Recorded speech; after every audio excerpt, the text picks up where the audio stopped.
Hello and welcome to Grinding Meeting number 36, Air Marshals, School Shooters, and the complicity of the mainstream media. Little topic-y for what I normally talk about, but I think that there is a more simple solution to the issue, and it's something we've done before.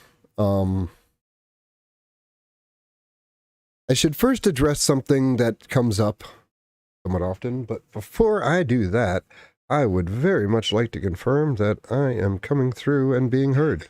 And I am. Okay, cool.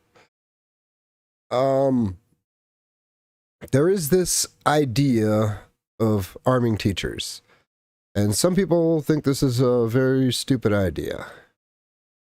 These people aren't really wrong. Because in concept, it doesn't seem like a bad idea to have, if someone is already, already has expertise and is well-trained, and they also happen to be a teacher, this kind of seems like a no-brainer. But having unskilled people in that, or lesser skilled people in that position, and it's also a bad idea to... Well, this is where you get to the air marshal model, which is essentially what I'm going to be adapting to a school setting. The air marshals, typically nobody knows they're there. Not the pilots, passengers, the crew. And that is the best way to do that. I'm sure the idea was floated of having, stewardesses or stewards or whatever the proper terminology is, or pilots armed was floated, but there are obvious issues there. You want to make sure that the person in this position, especially since, you don't want to be putting any holes in the plane that you don't need to be, a small number of highly skilled people that go around and nobody knows they're there until they're needed. Sort of like a sleeper agent in a way. So in the way I look at applying the air marshal model to schools, maybe I should just do it from the principal's perspective. Let's say the Department of Homeland Security says that, they do a little promotion, they put something on the website. If you are the principal of a school and you would like a education marshal, school marshal, whatever terminology they might go with, if you would like one in your school, you can basically apply on our website. And you would have to have the ability to hire a person. And again, it shouldn't be someone who directly interacts with the students. That would be your custodial staff, your maintenance technicians, your IT people.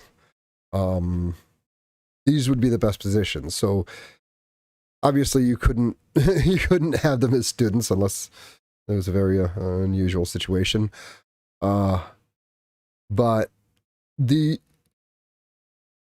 school marshal would have essentially a job that they're doing there, but they would also be a school marshal. And part of the agreement that the principal would have to sign on to would be that you are not allowed to tell anyone that this person is an air marshal. You would have to have the authority to get the person hired in one of the roles I mentioned before. And on the other side of it, if someone wanted to be a school marshal, it's not that I want to exclude law enforcement, but you want the most trained people possible. Tactically, you're looking at military types, preferably people who've seen action, highly trained, SEALs, Marines, special ops people. These would be the best. Now, they might not really want a job being a custodian or a maintenance technician or working in the IT department, but that would be what you're doing almost all the time. And for you to qualify, you would have to you'd have to pass, I'm not going to say, what is it called that you have to pass to become a Navy SEAL? I forgot the name of it. But you would have to have to pass a fairly rigorous process. You'd have to have a significant experience, and you would have to meet a number of criteria, like hours logged at the range, on a weekly basis. You would have to get a great deal of specialized training, and you would have your summers in which to go do other things in your life and receive even more specialized training. But very highly skilled, highly trained people, and you would still get your pay for your, I guess you call it, your cover job. And in addition to that, you would get, I would hope, a fairly good wage for performing as a school marshal. This has a great deal of benefits. If anything were to go down in the school where you're at, you have an extremely skilled, extremely well-trained person already on the inside that has the authority to deal with the situation as they see fit. Beyond that, as soon as a situation occurs, the Department of Homeland Security or whoever were to take this up could immediately inform the school staff, students, and local law enforcement of the presence of the school marshal. And optimally, he would be he would be in charge of the situation. Everyone would be taking orders from him. This would eliminate a lot of confusion, and the person with the most training, who has the best information already being on the inside, would be making the decisions about what people should be doing. I think this would yield much better results, but he also has the authority to take control of the situation and do what he thinks is necessary to safeguard the students. I was going to fly around in Herb, but I think I'm just going to watch people fly by.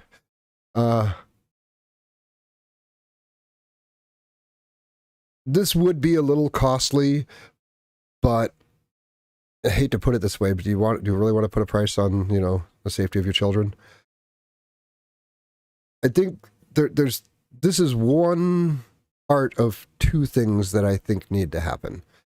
And I am not, there are basically three things that I typically avoid on my channel. That's touching on current event issues, having hot takes, okay, four things, suggesting new laws, or supporting censorship. I'll be breaking those in this video.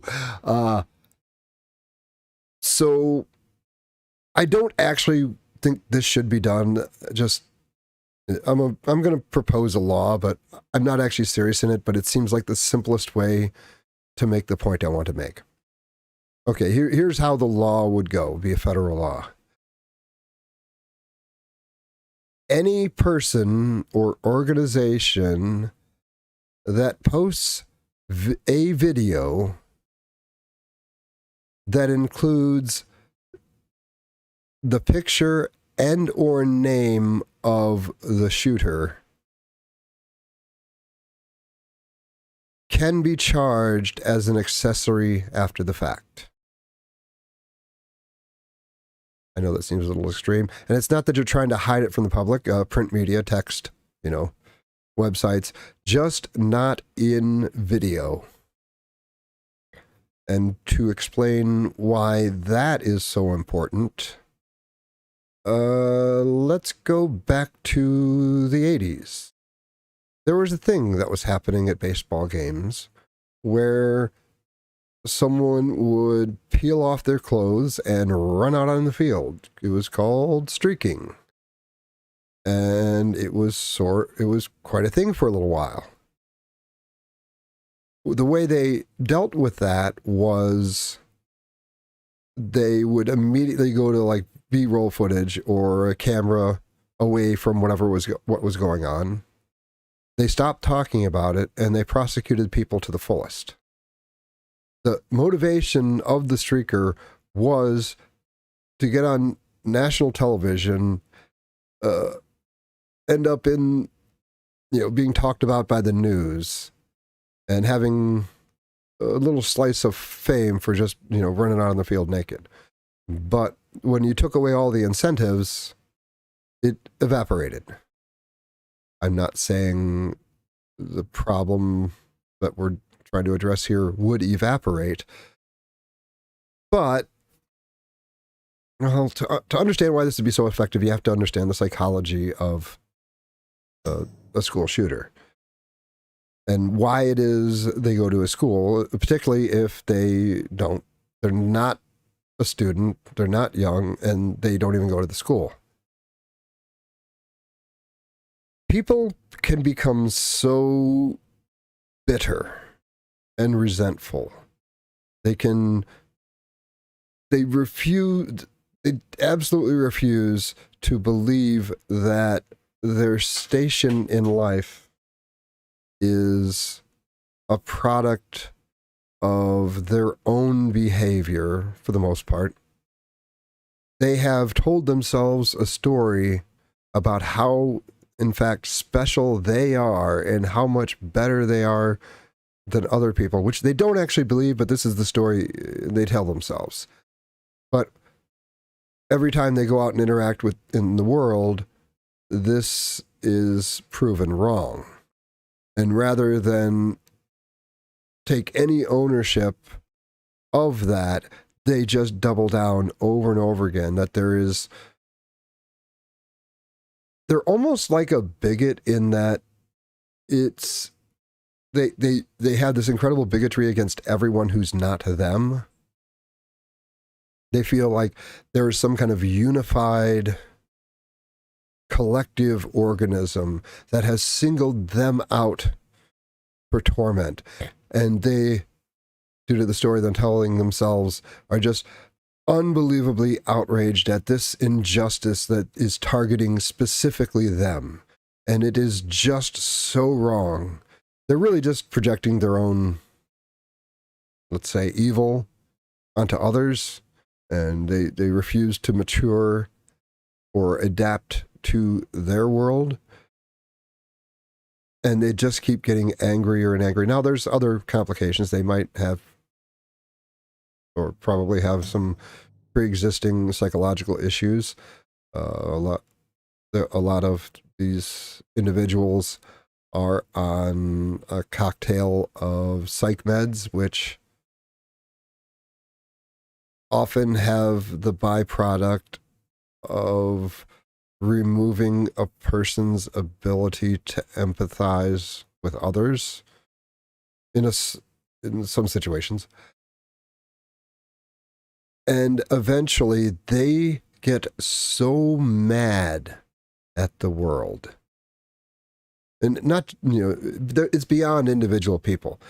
They are an alien in this world, and this world has flagged them, targeted them specifically with all of this malice. And this is something they've convinced themselves of. And they want to strike back. They want to make others suffer as much or more than they feel they've been made to suffer by the world. So they will look around in their environment for the most horrific thing that they could do. And they want it to have maximum impact to the maximum number of people. And they look around the environment, and the thing that we all have the most visceral reaction to is, in essence, the destruction of potential. Any crime committed against a senior citizen, we're always going to have a less significant reaction to if that same thing is done to a child. And same with an adult versus a child. Because we kind of unconsciously understand, like, even in prisons where the average ethics and morality of the population is considerably more dubious than the general population, even in there, people who did whatever it is they do to children are in a special category and ostracized or worse by the population. Often worse.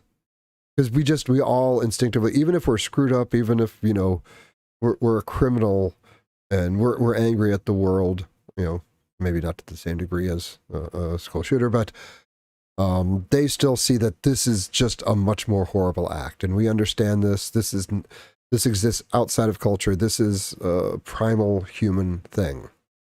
So the school shooter will realize this is the place of maximum damage. But your impact will be minimalized by, it will only affect the people involved. Part of what is very important to them is that they are the cause of massive psychological pain, suffering, trauma. It needs to be associated with them. People need to know, because this is how the revenge fantasy works out. People need to know it's them, and to know is more of a visceral thing. They want their face and their name in people's faces as they're experiencing this trauma, which comes back to the accessory after the fact of the media and how streaking was ended.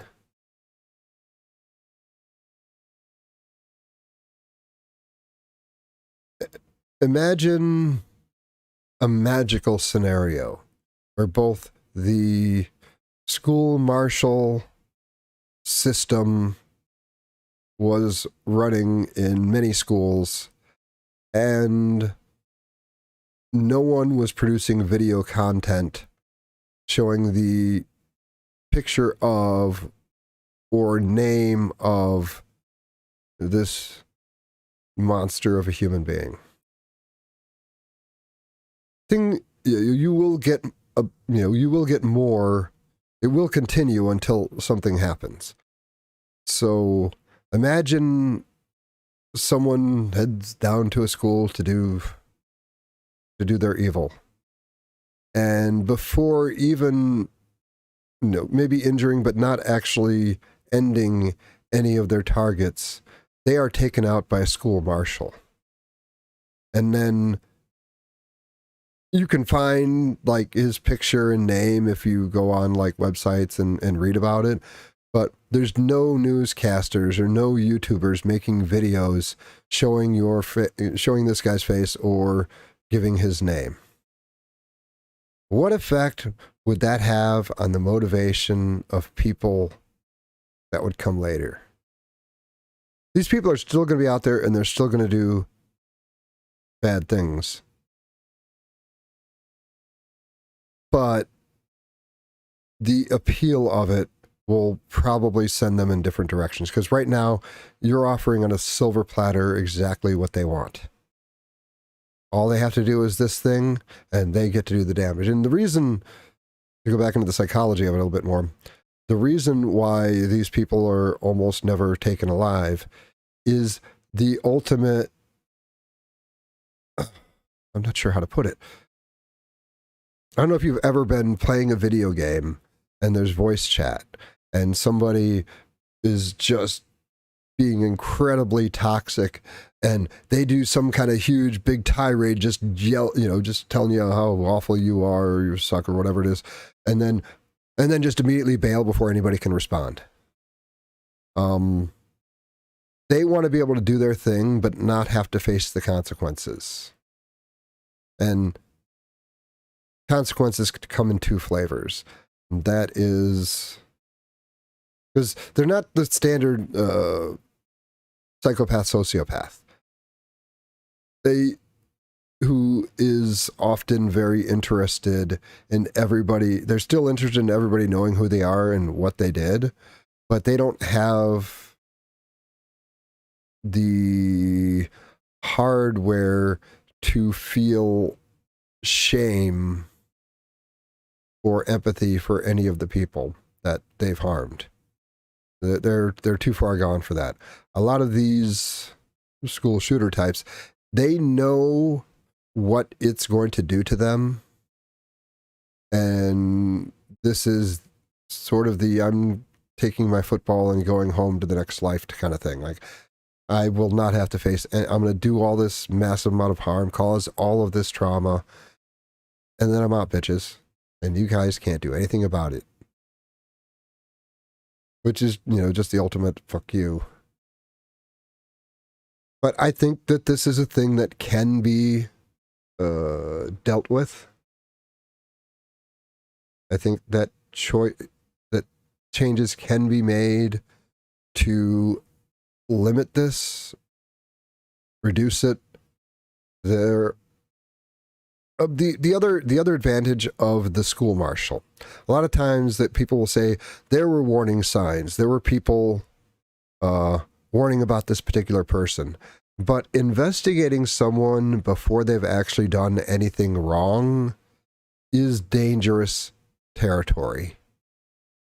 But the school marshal, who is a federal agent, will have the resources that if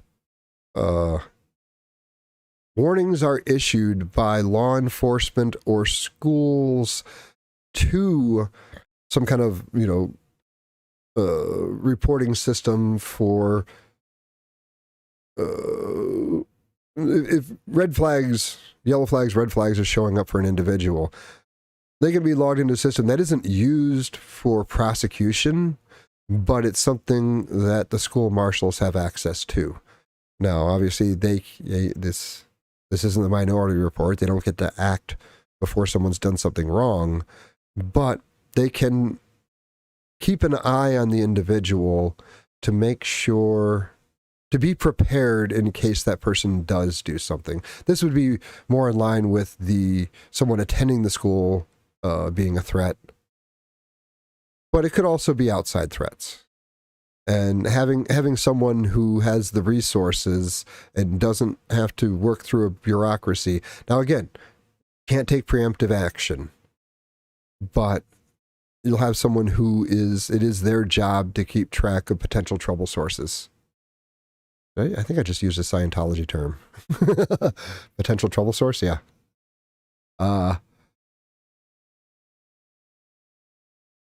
And, be able to keep an eye on the person.